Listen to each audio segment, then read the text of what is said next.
তিন ম্যাচের টি-20 সিরিজ নির্ধারণী তৃতীয় ম্যাচে বাংলাদেশের বিপক্ষে আগে ব্যাট করতে নেমে 117 রানের সংগ্রহ দাঁড় করিয়েছেন আইরিশরা। ব্যাট হাতে শুরুটা ভালো করলেও টাইগার বোলারদের বোলিং তোপে ধীরে ধীরে একের পর এক উইকেট হারিয়েছে আয়ারল্যান্ড। দুই ওপেনার পল স্টার্লিং এবং টিম টেক্টর ইনিংসের শুরুটা করেছিলেন দারুণভাবে। আগ্রাসী ব্যাটিংয়ে এগিয়েছেন দুজন। ওপেনিং জুটিতে রান আসে 36।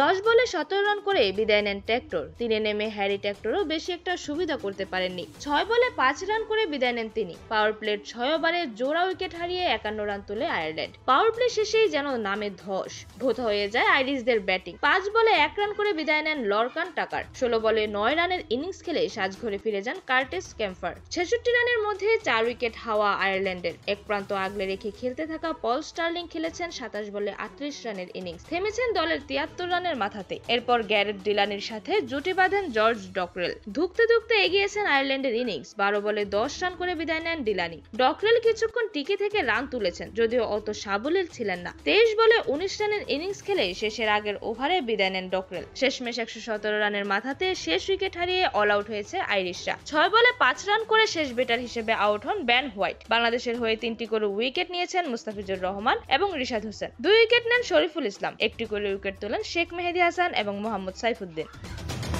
পরবর্তী খেলার আপডেট জানতে অবশ্যই চ্যানেলটি সাবস্ক্রাইব করে রাখুন। ধন্যবাদ। Flavours news.